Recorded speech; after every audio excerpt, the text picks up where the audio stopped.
Hi, my name is Russell Schuler, and this is me solving problem 7 on the physics midterm 1 exam. So first we see that there's cars A and B along a straight road moving in the same direction, and we're giving a velocity versus time graph. So first it's asking, after A starts its motion, how long did B take to start moving? So for this one, we can just look at the graph and we can see that B starts moving 1 hour later. So you look at the time, 1 hour later after A. So that's the first one. And then for the second one, when B starts to move, how far away was A from B? So for this one, you have to look at the area under the curve. So you have to see that this area, when B starts to move, is right here. How far away is A from B? So that far. So it's this area, which is a triangle. So you do 1/2 base times height, which is area of a triangle. And then you do plug in the values. Base, this base is 1 times the height is 10. So when you solve that, you get 5 kilometers. So that's for B. Now for C, what's the acceleration of A, what's the acceleration of B, and which of the two has the greatest acceleration?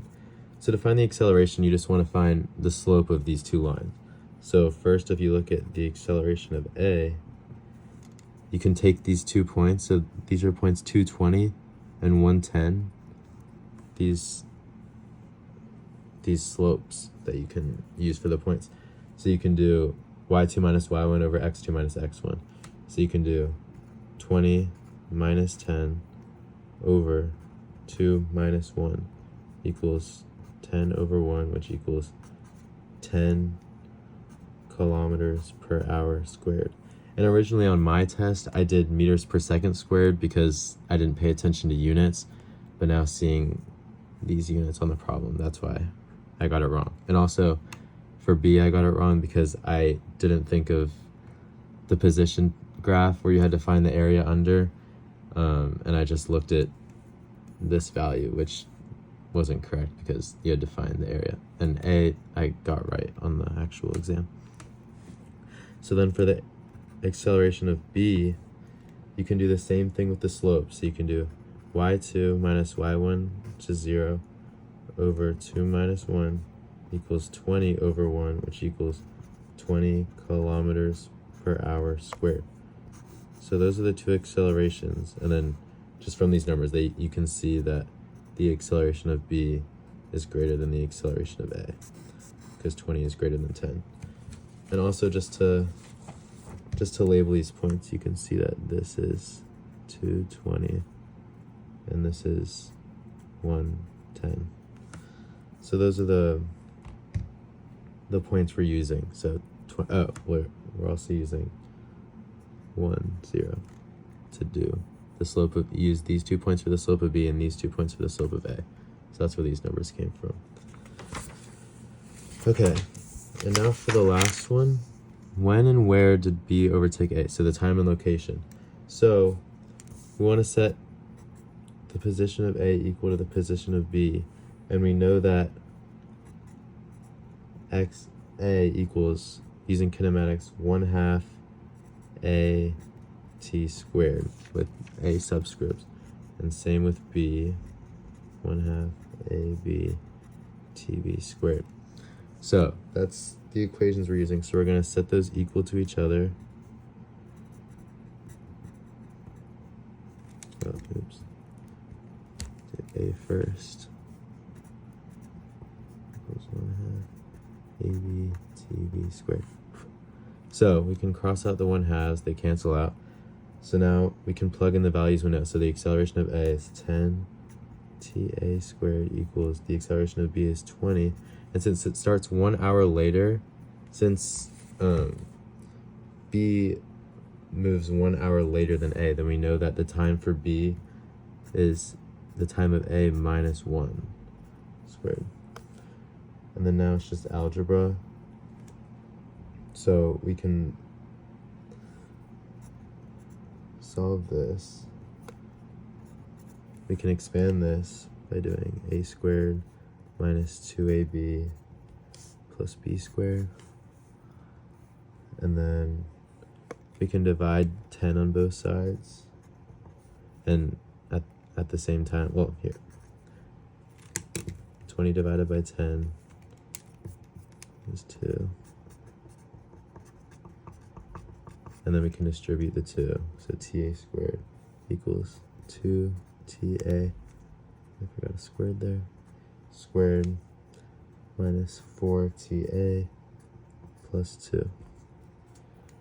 So then moving this ta over to this side, we can make it ta squared minus 4ta plus 2, set it equal to 0.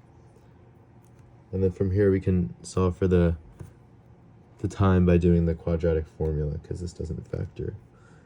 Nice. So ta equals negative b plus or minus the square root of b squared minus 4ac over 2a. So when you put this into your calculator, you want to do the solve for both times, the positive and the negative. So you get ta equals 3.414 hours, and you also get ta equals 0.588 hours. But knowing that tb equals ta minus 1, if you plugged in this value into there, then it would become a negative number, which doesn't make sense. So we know that this one isn't right. So we know that the real time where b overtakes a is 3.414 hours. So now to find the location, then we can do distance. So the distance of a equals 1/2 a. We use the same equations as up here. Squared equals 1/2. Acceleration of a is 10, and we can plug in the time, 3.414 squared. And that's when you plug that into your calculator, you get 58.28 kilometers.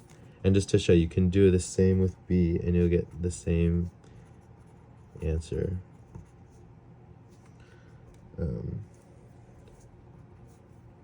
So 1/2, and we know that tb is the same as ta minus 1 squared.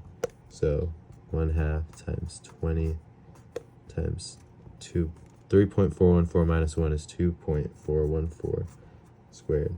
And that's also equal to 58.28 kilometers. So that is the location where b overtakes a. And originally on the exam, I just said that the time and location was 2 hours and 20 kilometers because I just thought it was the point where they intersected, but I didn't consider that this was velocity versus time graph. I kind of got mixed up, and I know that this time does not mean that that's where b overtook a because it's a velocity versus time graph. So you have to go a little bit deeper and use kinematics. So yeah, that is number 7.